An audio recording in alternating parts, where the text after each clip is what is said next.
vamos continuar a tratar do tema questões e procedimentos incidentais. Sendo que, neste momento, eu quero abordar com os senhores o conflito de jurisdição.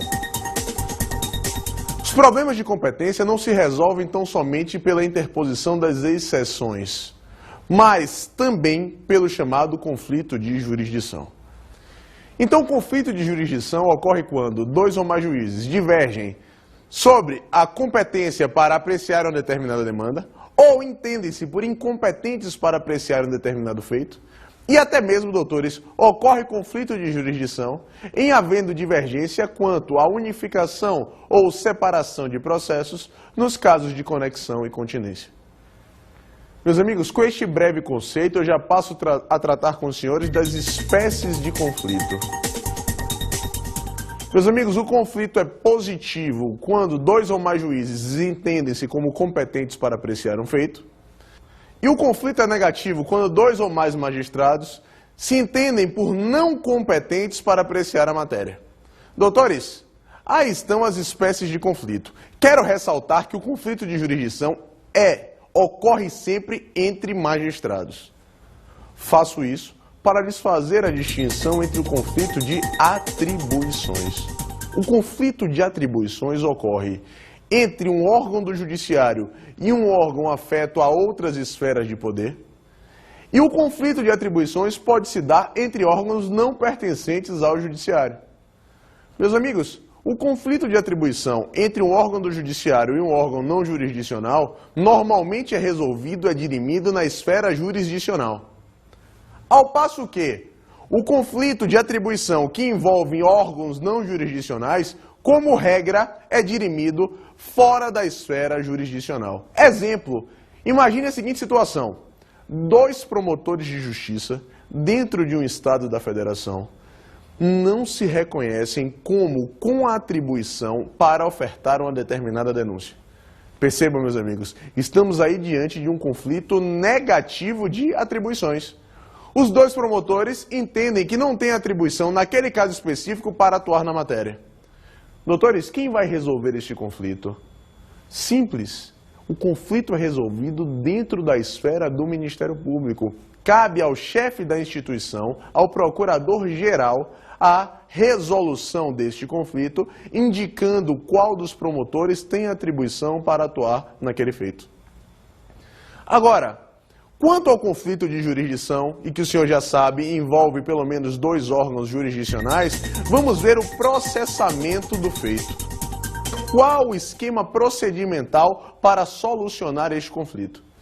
Vejam, doutores, primeiramente o conflito pode ser suscitado por requerimento das partes envolvidas ou até mesmo por representação dos magistrados em conflito.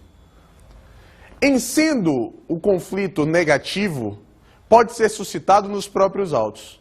Já o conflito positivo, que é, doutores, o requerimento apresentado diretamente no tribunal competente para dirimi-lo, uma vez designado um relator, o mesmo pode determinar a suspensão dos feitos que correm no juízo à cor, justamente para evitar a prática de atos desnecessários. Meus amigos, o relator, então, vai requisitar informação dos juízes em conflito e estipulará um prazo para que estas informações lhes sejam remetidas. Com as informações prestadas, doutores, e patrocinada a oitiva do Ministério Público, o tribunal, então, marcando um dia para julgamento, deliberará acerca do conflito, exarando uma decisão. Doutores, aí está, em suma síntese, o procedimento para dirimir o conflito de jurisdição.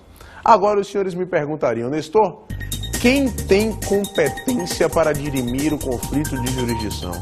Vejam, doutores, não vamos aqui enfrentar pontualmente a competência dos diversos tribunais, porque para dirimir o conflito, esta competência está esparsa na legislação, seja na Constituição Federal, nas Constituições estaduais e até mesmo na legislação ordinária. Por fim, quero lhes fazer uma observação importante, remetendo os senhores à leitura da súmula 59 do Superior Tribunal de Justiça. Percebam. Superior Tribunal de Justiça, súmula 59. Não há conflito de competência se já existe sentença com trânsito em julgado proferida por um dos juízos conflitantes. E por uma conclusão lógica, doutores, em já havendo sentença transitada em julgado por um dos juízes, é óbvio que não há mais de que se falar em conflito. Restituição de coisas apreendidas. Percebam, para apreender objetos, nós vamos nos valer da medida de busca e apreensão, tratada nos artigos 240 a 250 do Código de Processo Penal.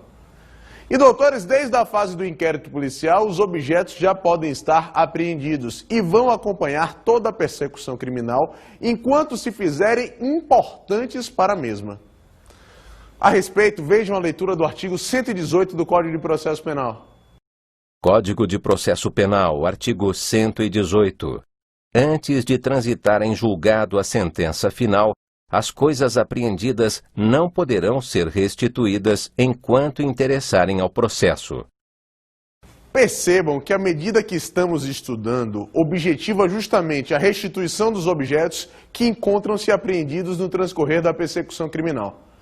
Ocorre que, como os senhores identificaram pela leitura do artigo, esses objetos não podem ser restituídos enquanto interessarem à persecução. Doutores, e os senhores indagariam: qual a autoridade competente para patrocinar a restituição? Vamos ter a oportunidade de voltar ao tema, mas desde agora eu lhes adianto que a restituição pode ser determinada não só pelo delegado de polícia, mas também pelo juiz de direito. Agora, no processo criminal, quando houver uma sentença condenatória, alguns objetos podem ser confiscados. E a evidência, doutores, que estes objetos confiscados não vão ser restituídos. A respeito do confisco, vejamos a leitura do artigo 91, inciso 2 do Código Penal. Código Penal, artigo 91. São efeitos da condenação. Inciso 2º. A perda em favor da União, ressalvado o direito do lesado ou terceiro de boa-fé. Alínea A.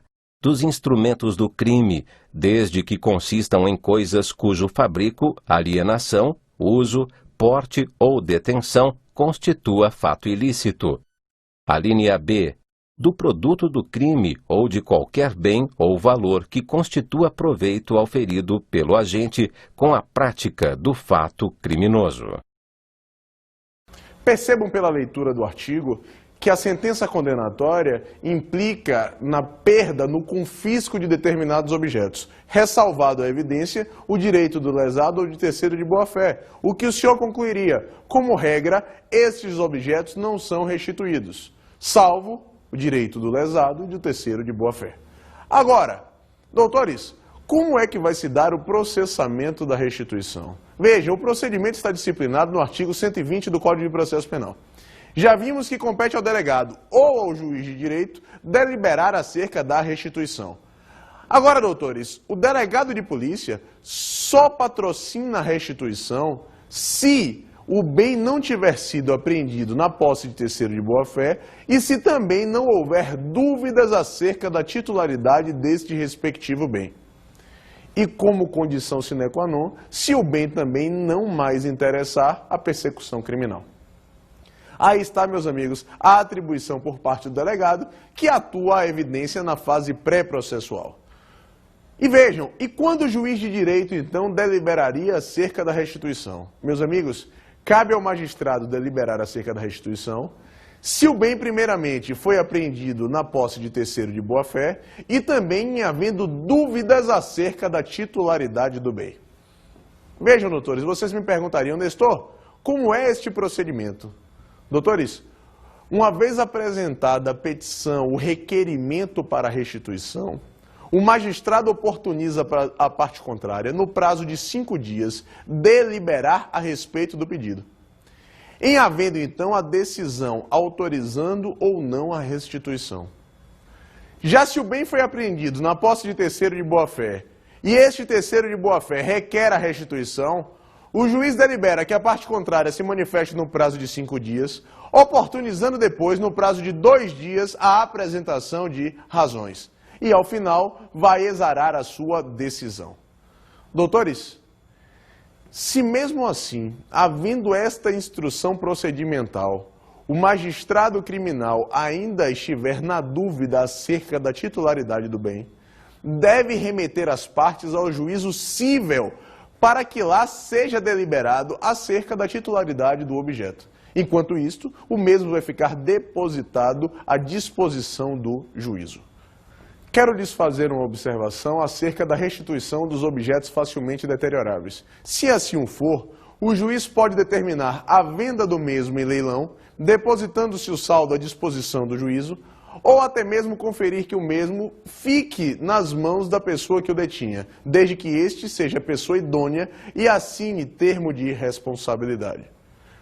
Agora, vamos tratar dos recursos. A decisão do juiz que nega a restituição do objeto é guerreável através da apelação. Então não esqueçam, se o magistrado delibera negativamente acerca da restituição, vale dizer, remetendo as partes para a disposição acerca do objeto na esfera cível, esta decisão comporta recurso de apelação.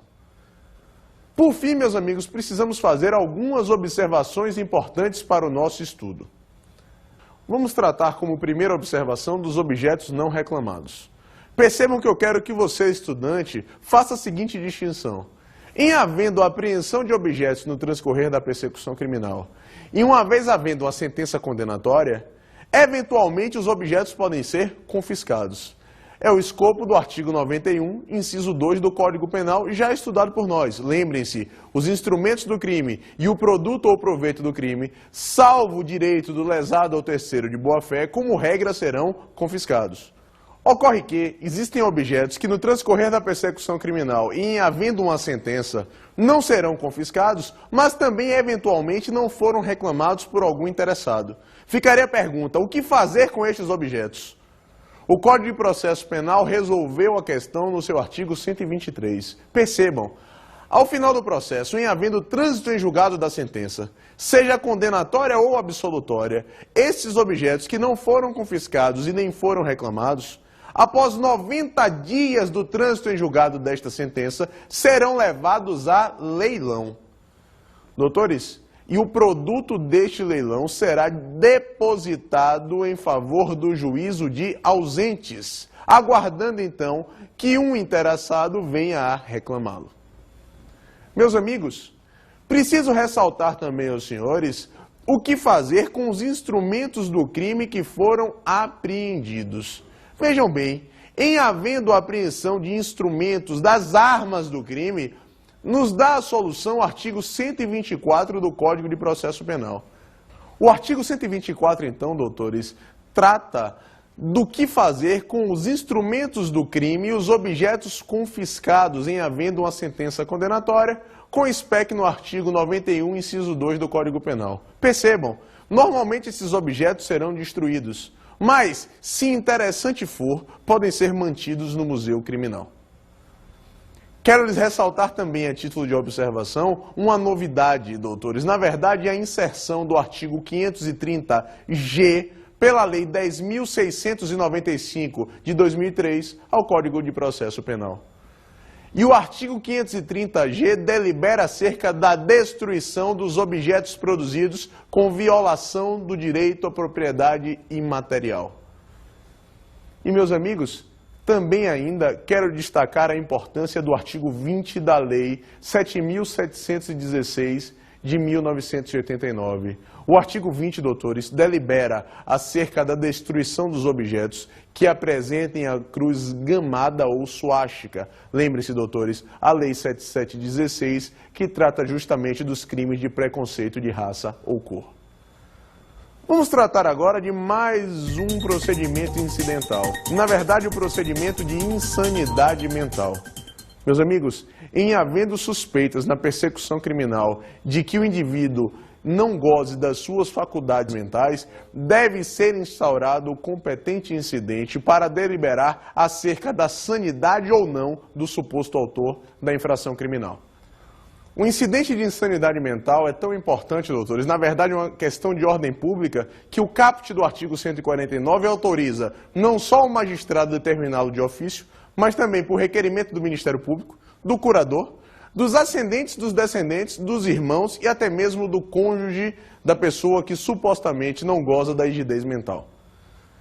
Meus amigos, recordem-se que a pessoa que comete uma infração criminal sem gozar das faculdades mentais deve ser processada criminalmente, mas ao final do processo não será condenada e sim absolvida, no que se chama de absolvição imprópria, porque a ela será aplicada medida de segurança. Então percebam, a imputabilidade como elemento da culpabilidade leva, doutores, o reconhecimento da inimputabilidade do indivíduo à aplicação de medida de segurança ao final do processo criminal no intuito de curar o indivíduo. Vamos tratar agora do procedimento para apuração da rigidez mental de um determinado indivíduo. Já falamos a legitimidade para arguição para suscitar a insanidade mental. E uma vez suscitada a insanidade mental, o magistrado vai baixar uma portaria determinando a instauração do incidente. Doutores, baixada a portaria, o magistrado deve nomear um curador para acompanhar o feito. O curador é aquela pessoa, doutores, que vai acompanhar o tramitar do incidente, devendo apenas ser maior e alfabetizado. Não é necessário que seja um técnico. Meus amigos, o juízo, então, suspende o feito criminal. O processo criminal ficará suspenso durante o incidente de insanidade mental. Agora, sem prejuízo da realização das provas de natureza urgente. Doutores, enquanto o incidente está sendo patrocinado, nada impede que sejam coletadas as provas de natureza urgente, com o acompanhamento obrigatório à evidência do advogado do réu. Meus amigos, e esta suspensão implica em efeitos no prazo prescricional? Percebam que situação extremamente interessante. Durante a suspensão do processo criminal para a instauração do incidente de insanidade, o prazo prescricional da infração criminal continuará tramitando normalmente. É dizer, a instauração do incidente de insanidade mental não influi no prazo prescricional, que continua a correr normalmente. Doutores, os peritos têm o prazo de 45 dias para apresentar o laudo pericial, externando as suas conclusões. Prazo este que pode ser prorrogado pelo magistrado se os peritos demonstrarem a essencial existência de necessidade para prorrogá-lo. Os peritos, quando da elaboração do laudo, responderão aos quesitos formulados pelas partes e pelo próprio magistrado. Sendo que o incidente de insanidade mental, pela sua importância, pode ser determinado até mesmo na fase do inquérito policial. Sendo que, mesmo durante o inquérito, quem determina a instauração do incidente é o próprio magistrado. O delegado de polícia pode tão somente representar ao magistrado para que ele, magistrado, determine a instauração do incidente. E vejam, doutores, na fase do inquérito policial, o advogado do indiciado não vai formular quesitos. Na verdade, na fase pré-processual, como regra, quem formula os quesitos é o membro do Ministério Público e até mesmo o magistrado. Doutores, agora percebam, feito o laudo, elaborado o laudo, os autos que corriam em apartado serão apensos ao processo principal. E, a depender das conclusões do laudo, teremos diversas possibilidades do segmento do feito. Vejamos. Primeiramente, os peritos podem concluir que o indivíduo era inimputável ao tempo do cometimento da infração. Os senhores concluiriam, ora, se a pessoa era inimputável no momento que cometeu a infração, deverá ser processada e ao final do processo será aplicada medida de segurança, doutores. É dizer, a sentença penal, que não será condenatória e sim absolutória, mas absolutória imprópria, implica na aplicação de medida de segurança. Com uma ressalva, o processo criminal que agora volta a ocorrer necessariamente será acompanhado pela figura do curador. É dizer, o curador acompanhará todo o feito sob pena de nulidade. Agora, os peritos podem concluir que o indivíduo era são ao tempo em que cometeu a infração, mas que lhe adveio a inimputabilidade. Percebam, doutores, a inimputabilidade ela é superveniente. Se isso ocorrer, meus amigos, o processo criminal que estava suspenso continuará suspenso. Continuará suspenso, aguardando o indivíduo recobrar a sua sanidade mental e então poder validamente defender-se. Vocês ficariam perplexos, como, Nestor? O indivíduo era são ao tempo que cometeu a infração. Posteriormente, lhe advém a insanidade mental. O procedimento criminal ficará suspenso? Eu lhes digo, doutores, ficará suspenso. Porque, olhem, a distinção é sutil, mas fundamental. Se a pessoa é inimputável quando comete a infração, deve ser processada porque, ao final, será aplicada medida de segurança. Mas se o indivíduo está são quando comete a infração, ele deve ser processado e, ao final, lhe será aplicada pena. Mas vejam, só pode ser processado se estiver são, se estiver rígido para exercer sua autodefesa. Se a pessoa tem, posteriormente, o advento de uma inimputabilidade, suspende-se o feito, claro, em havendo a comprovação por perícia, e o magistrado aguardará esta pessoa recobrar a sua sanidade mental. E vocês me perguntariam, Nestor, e o prazo prescricional? Eu lhes adianto, continuará correndo normalmente. Cheguem à conclusão, e se o indivíduo não recobrar a sua sanidade mental durante o período prescricional da infração que cometeu? Bem, doutores, infelizmente a punibilidade extingue-se e o indivíduo não mais será processado. É dizer, se o lapso prescricional transcorrer e o indivíduo não recobrar a sua sanidade mental, não há mais formas, doutores, de volta da persecução criminal. Agora percebam, uma outra conclusão do laudo pericial. A mais simples. O laudo pericial pode concluir que o indivíduo estava são no momento em que cometeu a infração. Se assim os peritos deliberarem, o processo que estava suspenso voltará a correr, mas sem a necessidade da figura do curador.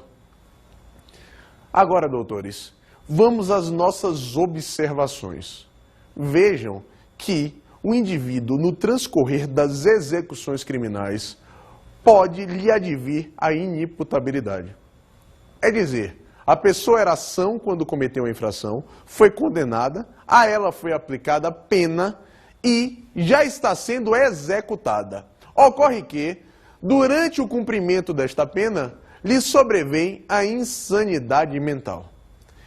Cabe ao juízo das execuções criminais deliberar de duas ordens. Percebam, meus amigos, primeiramente deve o magistrado aferir se esta inimputabilidade é meramente transitória, passageira, ou se ganha foros de definitividade.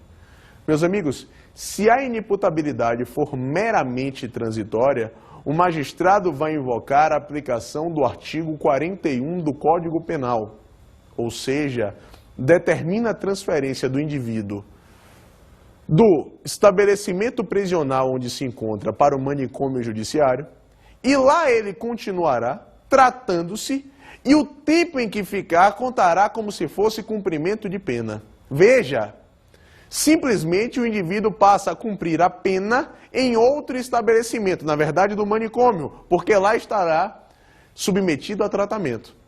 Mas só em percebendo o magistrado que esta insanidade é transitória. Doutores, e se no período que o indivíduo estiver no manicômio, acabar o tempo de pena, é dizer, ele integralizar o cumprimento da pena que foi-lhe atribuída na sentença condenatória, deve ser colocado em liberdade, porque aquele tempo que está no manicômio funciona como se fosse aplicação, ou cumprimento, melhor dizendo, da pena. Diferente é a situação do juízo das execuções perceber que a inimputabilidade advinda no transcorrer do cumprimento da pena, ela não é transitória, e sim definitiva. Doutores, aí vai haver a invocação do artigo 183 da Lei de Execuções Penais. Ou seja, deve-se transmudar, deve-se transformar a pena em medida de segurança. Meus amigos, e em fazendo isso, o indivíduo será agora tratado e todas as disposições acerca das medidas de segurança lhe serão aplicáveis. Ou seja, não tem prazo máximo, doutores, como os senhores sabem, a medida de segurança, e sim prazo mínimo. Vale dizer, se ao final do tempo que ele foi condenado na sua sentença condenatória, ainda não recobrou a sua sanidade mental, ele não vai ser colocado em liberdade, e sim continuará recluso no manicômio, sendo-lhe aplicadas as disposições acerca da medida de segurança. Olhe, quero lhes ressaltar a distinção fundamental. São situações absolutamente distintas. O primeiro caso é do indivíduo que tem a inimputabilidade meramente transitória e com a aplicação do artigo 41 do Código Penal. Ele é meramente transferido para o manicômio, mas se lá durante a sua estadia no manicômio encerrar-se o prazo de cumprimento de pena, deverá ser colocado em liberdade. Diferente é o indivíduo que tem ou que lhe advém a inimputabilidade com foros de permanência. Nestes casos, a pena é transformada em medida de segurança e, a partir de então, o tratamento a ser dado é o das medidas de segurança. Ou seja, não temos mais um prazo máximo, meus amigos. Será colocado em liberdade tão somente quando recobrar a sua sanidade mental. Quero lhes fazer ainda uma observação. Perceba que eu ressaltei aos senhores que o incidente de insanidade mental suspende o feito processual. É dizer, só vai haver suspensão em havendo a instauração do incidente na fase do processo. Se o incidente de insanidade mental for realizado na fase do inquérito policial, que pode ser feito através até mesmo de representação da autoridade policial ao juiz de direito, lembrem-se, o incidente de insanidade não pode ser determinado pelo delegado de polícia. Não vai haver a suspensão do inquérito policial. E por fim, como última observação, a determinação do incidente é matéria de ordem pública, de sorte que a mesma é irrecorrível. É dizer, doutores, a deliberação judicial determinando a instauração do incidente não comporta guerreamento por nenhum recurso.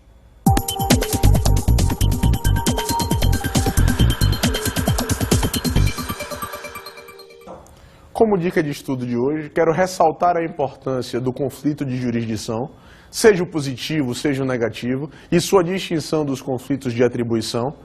Também, meus amigos, declinar aos senhores a importância da restituição das coisas apreendidas, saber a autoridade restituinte, saber os objetos que podem ser confiscados e aqueles que eventualmente serão restituídos, e, por fim, tratar do incidente de insanidade mental, indicando aos senhores a importância, a partir da deliberação dos peritos, do que fazer e como tramitar o procedimento. Por hoje é só e até a próxima.